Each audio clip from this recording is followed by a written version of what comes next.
नमस्कार दोस्तों, मैं सुनीता कथा मंथन में आप सबका स्वागत करती हूँ। कथा मंथन में आज की कहानी है महामारी, जिसके लेखक हैं स्वदेश दीपक।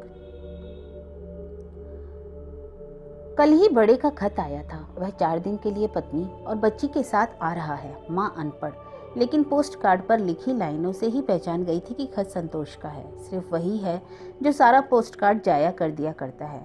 पति बाजार से लौटे तो कहा, देखना संतोष का खत आया है, देखो ना क्या लिखा है, सारे आ रहे हैं ना। एक साथ बहुत सारे सवाल पूछने की आदत बहुत पुरानी है, अभी भी गई नहीं। जब बड़े का कभी कोई खत आ जाता है तो वह यही बंधे बधाए सवाल पूछा करती है, लेकिन बड़ा आता जाता बहुत कम है। मास्टर जी को खत का मजमून बताने के बाद हमेशा उसके आहत होने को झेलना पड़ता है, लेकिन लड़के के आने की खबर उसे देकर उनके दिल में भी छोटी सी खुशी आ गई। वह बाहर के दिखावे और टीम टाम में खुद भी विश्वास नहीं करते। लड़के के साल साल तक ना आने का कहीं गहरे में बुरा नहीं मानते, लेकिन यह जरूरी तो नहीं कि हर सवाल का ठीक जवाब किसी को खुशी भी दे। एक बार देर तक ना आने की बात की थी तो लड़के ने समझाया कि वह बिना वजह भी कहीं आना जाना उसे फिजूल लगता है। कोई बात हुई है, काम पड़ा है, जरूरत आ खड़ी तो वह हमेशा पहुंचा है कि नहीं। कोई जरूरत आ पड़ने पर पहुंचने की बात उन्हें सही लगी थी। नौकरी से रिटायर होने के बाद 40 रुपए की पेंशन मिलने पर छोटी लड़की की शादी करने पर जरूरतें पड़ती ही नहीं, और जैसे तैसे बड़ा पहुंचा है। जो हो सका था उसने किया भी। पत्नी को भी समझाने की कोशिश की थी, लेकिन वह ठहरी अनपढ़। आज के आदमी की तरह वह सूखे तर्क तथा कारण के आधार पर न जीती थी और न बात करती। उसने बिफर कर कहा था कि अपने लोग अब सिर्फ काम पढ़ने पर ही मिलते हैं, प्यार भी तो कुछ होता है ना, पढ़ लिख कर क्या इतना सूखा हो गया है। लड़के के पढ़ने का विशेष श्रेय माँ को जाता है। सारे विरोध होने के बावजूद कॉलेज का खर्चा कौन देगा और बच्चे भी हैं, उसने पढ़ाई के बारे में डट कर लड़के का साथ दिया। लड़का पढ़ा, उसकी अच्छी नौकरी भी लगी, और तब तो उसके दिल में ठंड पड़ जाया करती है जब लड़का अब भी दूसरों के सामने स्वीकार किया करता है कि उसको पढ़ाने वाली बनाने वाली उसकी माँ ही है।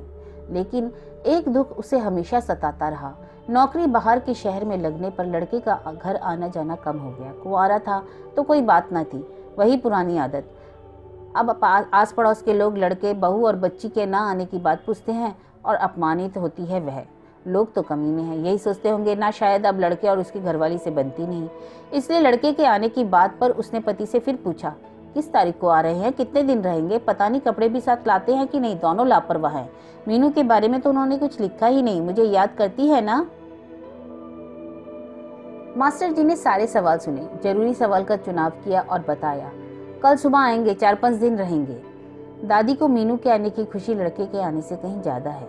3 साल की उम्र में कितनी बातें करती है वह। मीनू से मिलने महीने में 1 आध बार आ जाया भी करती है।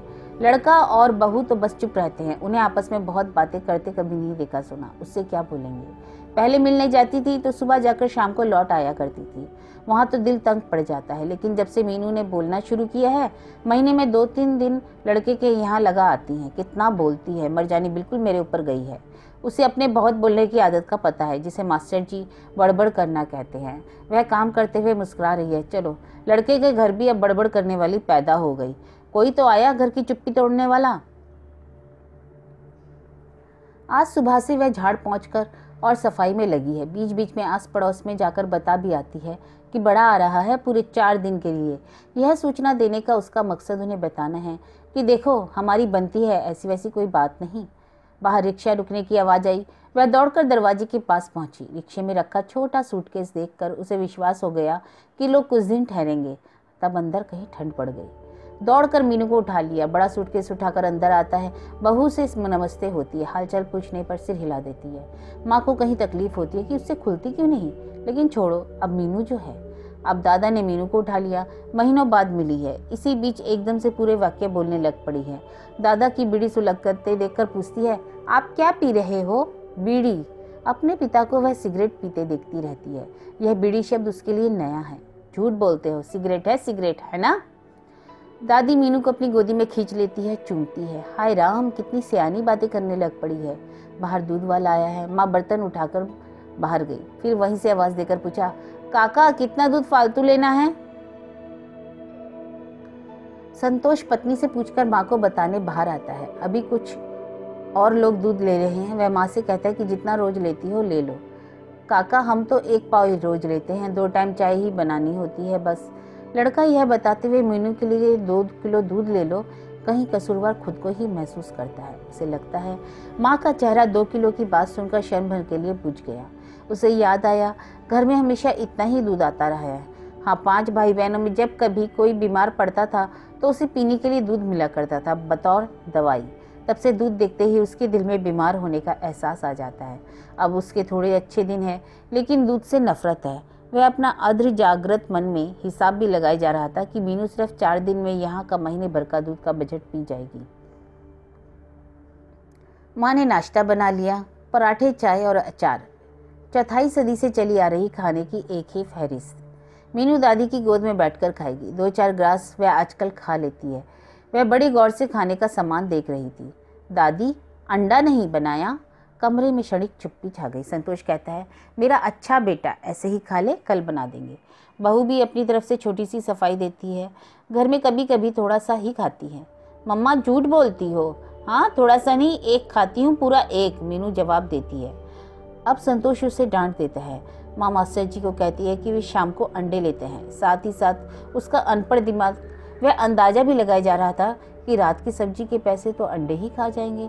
उन दोनों बूढ़ों को रात की सब्जी की जरूरत पड़ती नहीं। सुबह आधा पतीला दाल बन जाती है जो रात तक चलती है। बाहर आंगन में सब्जियों का एक छोटा सा बाग है। मौसम आता है, थोड़ी सब्जी उगती है तो ही बनती है। वह सुबह ही बैगन के पौधों के बड़े बड़े पत्ते उठाकर 2 गोल बैगन तलाश चुकी है। छोटे हैं तो क्या तोड़ लेगी, 1 टाइम का काम तो चल जाएगा। मीनू 2 ग्रास खा लेने के बाद दूध मांगती है। बहू उठकर रसोई में जाती है। मीनू की बड़ी वाली बोतल भरकर लाई। मीनू लेट गई और लगभग एक ही सांस में सारा दूध पी गई। दादी सोचती है कि 5 बार में सारा दूध पी जाएगी। वह बहू को सलाह देती है, काकी इसे रोटी खिलाया कर, आनंद जाएगा तभी तो कुछ मोटी होगी। देख तो सही कैसी सूखी पड़ी है। बहू पति का नाम लेकर ही बुलाया करती है और बताती है, मैं तो खिलाती हूँ। संतोष गुस्से हो जाते हैं, कहते हैं इतनी जल्दी रोटी शुरू नहीं करनी। माँ संतोष की तरफ देख रही है। बेटा, उसे कैसे समझाए कि वह छोटी मीनू के माध्यम से अपना बचपन सुखद रूप में पहली बार जी रहा है। उसे आज भी याद है, जब से होश संभाला हाथ में रोटी का टुकड़ा और चाय का गिलास ही रहा है। अगर बच्ची रोटी खाने की जिद करती है तो उसे अपना घिनौना बचपन याद आ जाता है।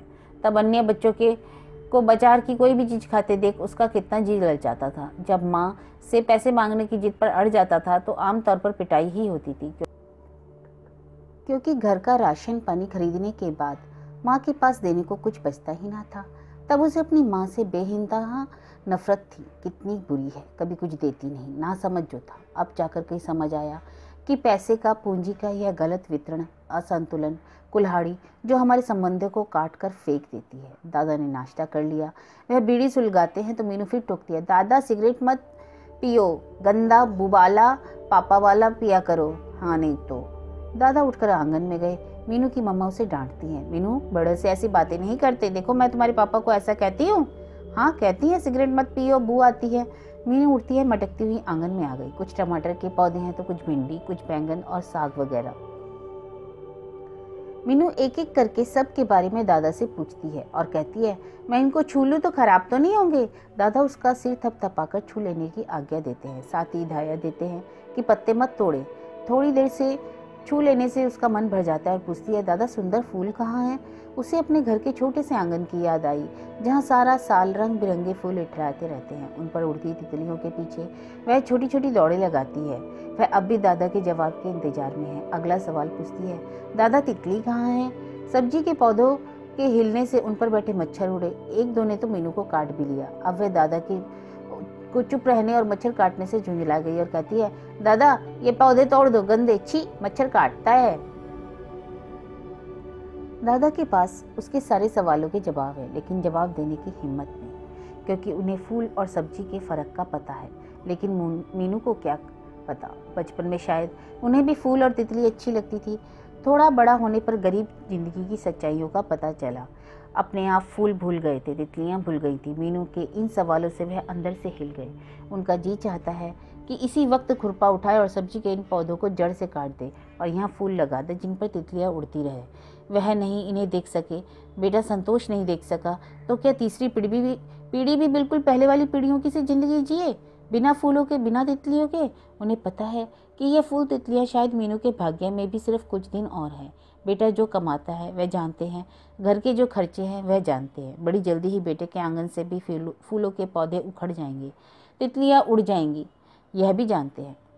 और जल्दी ही वहाँ सब्जियाँ लग जाएंगी। बदसूरती, गरीबी, अभाव बच्चों की ज़िंदगी में शुरू से आ जाएं तो उनका क्या होता है, वे क्या बन सकते हैं, वे जानते हैं, क्योंकि सारी उम्र उन्होंने प्राइमरी स्कूल में गरीब बच्चों को पढ़ाया है। लेकिन मीनू को तो अभी इन दुखों का पता नहीं। वह मच्छरों का काटना भूल चुकी है, फिर से पौधों के बीच मटक रही है। उसने बैंगन के पौधे के लंबे पत्तों को हाथ से पीछे किया।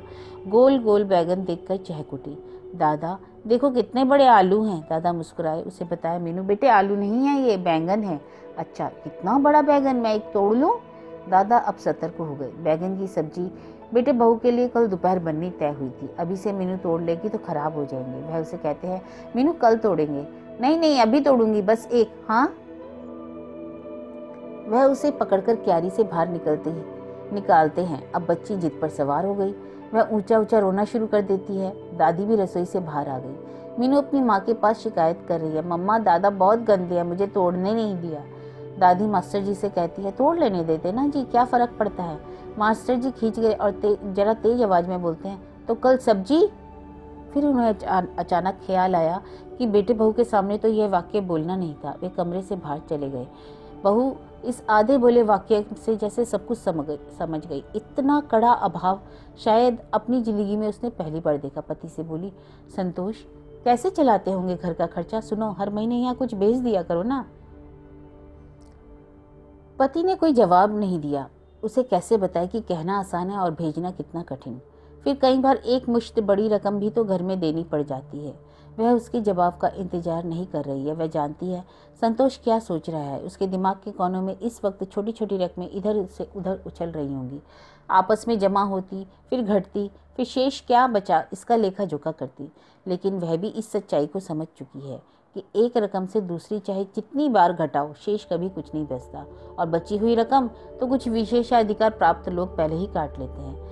लेकिन क्योंकि पति पत्नी जिंदगी का सच एक दूसरे से हमेशा बांट कर रखते हैं, इसलिए किस्से कहानियों वाला तनाव उनकी जिंदगी में कम ही आता है। वह पति को सलाह देती है, सुनो संतोष, मीनू तो इनका 4-5 रुपया रोज का खर्च करवा देगी, ऐसा क्यों नहीं करते? माँ को खर्च के लिए कुछ रुपए दे दो ना। मैंने यह सोचा था, लेकिन पैसे देने की हिम्मत नहीं हो रही। कितना अपमानित महसूस करेंगे। माँ को कितना चाव था मीनू कुछ दिन यहाँ रहे। अब बच्चों का खर्चा मुझसे तो दिया ना जाएगा।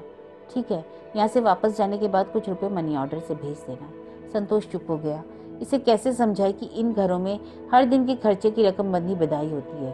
कोई अपना भी कुछ दिनों के लिए आ जाता है तो इनके आने वाले कुछ दिनों की रोटी खा जाता है। वह जानता है कि शायद माँ सुबह ही दाल का आधा पतीला बना लिया करती है दोनों वक्त खाने के लिए। एक अतिरिक्त सब्जी बनानी पड़ती है। मीनू को दोबारा भूख लग चुकी है और हमेशा की तरह आज्ञा देती है, मम्मा भूख लगी है, दूध ला। अब मम्मा को भी घर में घट रही हर रोज की त्रासदी का आभास हो गया। मीनू इतनी जल्दी दूध पिएगी तो शाम तक सारा खत्म कर देगी। नहीं बिट्टू, खाना बन रहा है बेटा, खाना खा लेना। आज हमारी मीनू हमारे साथ छोटी छोटी गोगी खाएगी। लेकिन मीनू इस तरह के नाटकों के छलावे में नहीं आने वाली। कड़क कर कहती है, मम्मा तू बकबक मत कर किया कर, हाँ नहीं तो मैं दूध पीऊंगी। पत्नी संतोष की और मदद मांगती निगाहों से देखती है। वह कहता है, यह मानेगी क्या? दे दो, मैं शाम को बाजार से और दूध ले आऊंगा। मीनू गटागट दूध खत्म कर देती है। फिर वह रसोई के दरवाजे पर खड़ी होकर दादी से पूछती है, दादी तू क्या बना रही है? अपने लाल के लिए खीर बना रही हूँ, खाएगी ना? हाँ मुझे खीर बहुत अच्छी लगती है। दोपहर को खाने के लिए सब बैठे। दादी कटोरे में खीर डालकर सबसे पहले मीनू के आगे रखती है। मीनू खीर को देखते ही कहती है, दादी हम नहीं खाएंगे। क्यों नहीं खाएगी बेटा? मैं नहीं खाती। क्यों? जरा कड़ी आवाज में संतोष पूछता है। नहीं खाती, खीर में दादी ने बादाम नहीं डाले। दादी असहाय नेत्रों से मीनू को देखती है, समझाती है, बेटे खीर में बादाम नहीं डालते। देखो मम्मा, दादी झूठ बोलती है, तू डालती है ना बादाम? संतोष तीखी आवाज में कहता है, मीनू चुपचाप खीर खा लो। नहीं खाती, दादी गंदी है, दादा गंदा है, मुझे एक बैगन नहीं तोड़ने दिया, सब गंदे हैं। मम्मा हम अपने घर चलेंगे, हाँ यहाँ नहीं रहेंगे। माँ संतोष के अंधे गुस्से को जानती है, पिता भी जानते हैं और पत्नी भी, लेकिन मीनू तो नहीं जानती। संतोष सुबह से माँ बाप की छोटी छोटी मजबूरियाँ देख रहा था। छोटे छोटे अपमान देख मीनू की इस लंबे वाक्य ने इन मजबूरियों को, अपमानों को जैसे आपस में जोड़ दिया। वह उठकर घुटनों के बल बैठ गया, हाथ लंबा हुआ और दिमाग में बैठी मजबूरियों ने एक खूंखार जानवर का रूप धारण किया और वो जानवर उछलकर हाथ पर आ बैठा और हाथ पूरे जोर से उठा और मीनू के दाएं गाल और नाक के आधे हिस्से पर फड़ाक की आवाज में के साथ जानवर ने छलांग लगा दी। मीनू जमीन पर लुढ़क गई, उसका मुंह खुल गया, लेकिन किसी तरह की आवाज बाहर नहीं आ रही थी। दादी बेटे को धक्का देकर परे करती है, मीनू की छाती मल रही है, फिर बच्ची के अंदर कैद चीख पूरा जोर लगाती है और मुंह के रास्ते बाहर निकलकर कमरे में फैल जाती है। चीख का तीखा हिस्सा दादी, दादा और माँ के दिल के अंदर भी चाकू की नोक की तरह सरासर कर घुस जाता है। मीनू का मुंह कुछ क्षणों के में ही सूज गया, होठ पर लहू की बूंदें चमक गई। अब वह लगातार हाहाकार किए जा रही है। संतोष खाना छोड़कर सिगरेट सुलगाता है, दादा बीड़ी सुलगा लेते हैं। पत्नी मीनू को गोदी में लेकर एक हिला डुला रही है, फिर उसे उठाए बाहर आंगन में चली जाती है। मास्टर जी बेइंतहा गुस्से में होकर बेटे की तरह बेकाबू हो जाते हैं और पत्नी से कहते हैं, तू क्या 4 बादाम खीर में डाल नहीं सकती थी? घर में बादाम कहाँ है? उफ, इस घर में तो कभी कुछ हुआ है क्या? वह जानती है कि इस वक्त मास्टर जी को जवाब देना ठीक नहीं। पता उन्हें भी है कि इस घर में बादाम कभी खरीदे ही नहीं गए। वह डरते डरते बेटे से कहती है, काका तू पागल हो जाता है क्या? इतना गुस्सा कितनी जोर से मारा, खून निकल आया, कान फट जाता तो? बच्ची को समझ थोड़ी ही है, उसका क्या कसूर? जानवर दिमाग में वापस आ बैठा, उसके अलग अलग अंग दिमाग के अलग अलग हिस्सों में बट गए। पता संतोष भी है कि कसूर बच्ची का नहीं, पता उसे भी है कि कसूर किन लोगों का है, लेकिन क्या हो सकता है, कभी तो कुछ होगा। वे लोग इतिहास को भूल गए हैं, इतिहास क्या उन्हें मुआफ करेगा? पत्नी बाहर से ही उसे आवाज देती है, अब चुप भी तुम ही से ही होगी, जरा बाहर आओ और जाकर इसे बाहर टहला लाओ। संतोष मीनू को गोद में ले लेता है, वह उसकी छाती के साथ सिर रखकर जोर जोर से रोने लग पड़ती है, लेकिन उसकी छोटी छोटी कहानियां सुनाकर जल्दी मना लेता है। मीनू के गाल और होठ अभी तक सूजे थे। सब लोग फिर खाने के लिए बैठे। मीनू अब चुपचाप बिना बादाम की खीर खा रही है, पापा साथ साथ उसे भालू वाली कहानी सुना रहे हैं। खाना खत्म हो गया। मीनू दादी से कहती है, दादी जल्दी फ्रूट लाओ, मैं खाकर निन्नी बाबा करूंगी। संतोष मीनू को घूर कर देखता है, वह थोड़ी देर पहले ही पड़ी मार भूली नहीं। झट से कहती है, पापा अच्छे बच्चे फ्रूट नहीं मांगते हैं ना? नहीं बेटा। अच्छा दादी तू फ्रूट मत ला, दूध दे दे, मैं सोऊंगी। संतोष और पत्नी याद कर रहे हैं कि घर में रोटी के बाद फल खाने के लिए वे दोनों किस तरह मिन्नतें करते हुए मीनू के पीछे घूमते हैं। वह 100 नखरे करती है, कई बार बातें मनवाती है, तब कहीं जाकर खाया करती है। अभावों की माँ सच जल्दी ही समझा देती है। छोटी बच्ची है, कोई संदर्भ नहीं समझती, किसी का कुछ ज्ञान नहीं, फिर भी एक बार मार खाकर सच समझ गई। अगर ये अभावों से घिरे बैठे चुपचाप जी रहे लोग सदियों से मार खाने के बाद चुप हैं, अपना जो है नहीं मांगते, फिर हैरानी कैसी? दोपहर हो गई, वे तीनों लेटे हैं। दादा दादी पासी के कमरे में लेटे हैं। मीनू और पत्नी सो गए। संतोष को नींद नहीं आ रही थी। वह गुसल खाने जाने के लिए उठता है। गुसल खाने और साथ वाले कमरे की खिड़की जिसमें माँ बाप सोए हैं साझी है। वे दोनों आपस में बातें कर रहे हैं। जी अच्छा, पैसे हैं? आखिरी दिन है, ख़त्म हो गए होंगे। नहीं, मैं मांग लूँगा। छोटी सी चुप्पी, फिर माँ की आवाज़ आती है, संतोष अगर जल्दी वापस जाने के लिए कहे तो रोकना मत, अच्छा करता है यहाँ नहीं आता। माँ का एक एक शब्द किसी महामारी के कीटाणु की तरह संतोष के शरीर में प्रवेश कर गया। फिर उसे लगता है कि ये कीटाणु दरवाजे से बाहर निकलकर अड़ोस पड़ोस के सब घरों में जाकर सबके शरीर में घुस गए। ऐसा लगता है ये शरीर दर दर पहुँचकर महामारी फैला रहे हैं। यही माँ है जो ना आने की वजह से कितना गुस्से में थी, झगड़ती थी, खत लिखवाती थी। यहाँ पहुँचे थे तो आज सुबह इसका चेहरा कितना रोशन था। और यही माँ है, चाह रही है कि मीनू, वह और संतोष आज ही लौट जाएं। संतोष दीवार पर लगे शीशे में अपना चेहरा देखता है। अपनी सुनी सुनी आंखों में अपने भविष्य के छोटे छोटे दृश्य देखता है। मीनू बड़ी होगी, उसकी शादी होगी, वह अपने बच्चों के साथ उसके घर में आएगी, तब शायद उसके साथ भी यही कहानी दोहराई जाएगी। फिर वह आंखों पर हाथ मलकर इन दृश्यों को मिटा देता है। वह आज ही लौटने का निर्णय कर लेता है। शाम का वक्त है। संतोष रिक्शा को बुला लाया। तीनों रिक्शा में बैठते हैं। माँ कहती है, काका यह क्या, कुछ दिन रहते? वह झूठ बोल रही है। नहीं, कोई जरूरी काम याद आ गया, फिर आएंगे, वह झूठ बोल रहा है। दादी की आंखों में आंसू देखकर मीनू कहती है, दादी अच्छे बच्चे रोते ही नहीं, मैं फिर आऊंगी, तब अंडा भी नहीं मांगूंगी, दूध भी नहीं मांगूंगी, फ्रूट भी नहीं मांगूंगी। पापा गुस्सा होते हैं ना। रिक्शा चल पड़ा। दादा दादी बहुत देर तक मीनू का हवा में उठा हाथ बाय बाय करता हुआ देखते रहे। तो यह कहानी थी स्वदेश दीपक द्वारा रचित महामारी।